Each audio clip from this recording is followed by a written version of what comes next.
Fala, bonitos e bonitas que acompanham o Fora do Jogo Podcast. Está começando mais um corte agora. E para você não perder nada é muito fácil, já sabe, né? Você se inscreve aqui no canal, ativa o sininho da notificação e curte as nossas redes sociais. A gente está com o @Fora do Jogo Cast no Twitter e também no Instagram. Vem com a gente que esse corte está muito legal. Não existia exemplo, mas o meu mestrado é em educação. Eu sou formado em educação física, mas o meu mestrado é em educação. Eu não penso que a educação é o melhor caminho para a formação de atleta. Para mim é o único. Que legal. Para mim existe uma distorção absurda no processo formativo de atletas no Brasil. Os clubes de futebol brasileiro, na sua imensa maioria, eles escolarizam o atleta. Eles não educam o atleta. É uma coisa muito diferente. E aqui não vai crítica, é muito mais o sistema que nos leva para isso. Então eu sempre pensei em educação. Eu morava dentro de São Januário. Eu via os atletas saindo da escola e precisando ir para uma escola municipal na Barreira do Vasco. E muitas vezes eles não podiam ir à aula porque tinha tiroteio na Barreira do Vasco, à noite. Eu não sei se vocês vão se lembrar, pode até buscar. Você lembra uma vez que uma bala perdida atingiu um atleta do Vasco? Eu estava lá em São Januário. Caramba. Atingiu o atleta dentro da pousada do Almirante. Então era uma área de altíssimo risco naquele momento. Eu pensei que a única maneira que tinha da gente realmente educar um pouco mais esses atletas, naquele momento ainda não existia a lei da promotoria pública exigindo que você só podia alojar meninos a partir de 14 anos. A gente tinha menino de 12, 13 anos morando na pousada do Almirante. E aí eu fui lá na famosa Casa da Dinda, né? Como era conhecida a sala do Dr. Eurico, e eu propus para ele da gente fundar um colégio. E ele aceitou assim de cara? Aceitou. Impressionante. Impressionante. Foi menos de 5 minutos que o Giovanni... Não, o Dr. Eurico ele era muito prático, né? Mais uma vez dizendo, né? A minha experiência com ele sempre foi muito positiva. Bacana. Então a gente tinha facilidade de fazer esses processos, né? E daí o que nós fizemos? Naquela época, aqui o Vasco estava assumindo o Flabar, né? Eu era muito amigo naquela época do dono do Instituto Faria Brito, né? Que para poder montar um colégio você precisava ter uma licença na Secretaria Estadual de Educação.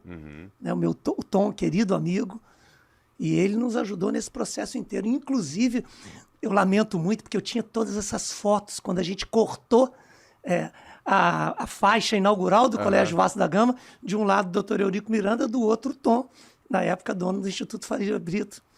Você tinha as fotos? Eu tinha todas Não as tem fotos. mais? Não tem mais. Poxa vida. Depois, mais pra frente, eu fui roubado. Assaltaram a minha casa, me levaram o meu notebook com todas essas fotos. Uma pena. Caramba. Uma pena. Mas é legal contar Se estiver ouvindo aí ladrão, pô, devolva. Manda aí, mete um Google Drive aí com as fotos. Deu para entender como é que foi isso? Deu. Então aí foi, e dali para frente, né? Era ali atrás, né, do lado da igreja ali, mais ou menos. Tinha umas casas onde tinha o atletismo ali. Então a gente E fez até ali. uma pergunta que eu vou puxar, porque você falou sobre a questão do processo educativo, do processo de escolarização. Você não acha que aí é uma crítica ao nosso futebol como um todo, como organiza a base, que a gente cansa de ver jogo de manhã, jogo de tarde, de vez em quando, jogo... assim, não tem uma tabela meio fixa de que, dá tempo do cara ir pra escola, dá tempo pro cara ir jogar, isso em todas as categorias, porque tem dia de semana, por exemplo, que o Sub-15 joga de manhã, o Sub-15 joga de tarde. Isso não acaba atrapalhando o processo de escolarização desses jovens? Então, atrapalha demais, JP. Só que o que acontece é que esse processo é uma consequência da estrutura do esporte brasileiro.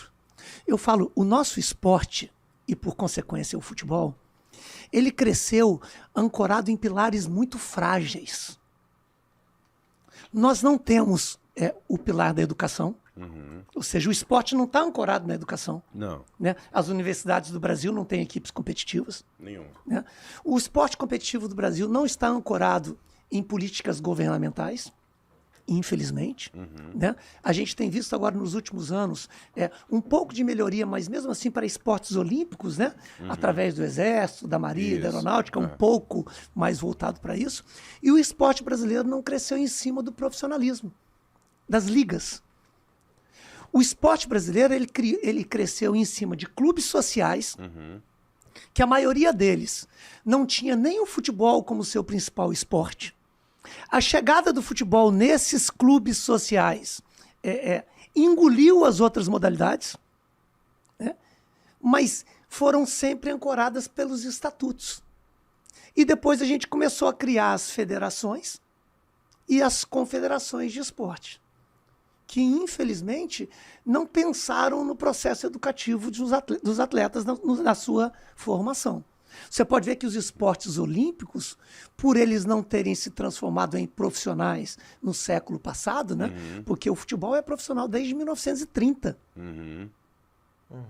Então o futebol já se profissionalizou muito antes de outras modalidades. E aí se separa um pouco da educação, né? E aí ele se separou completamente da educação.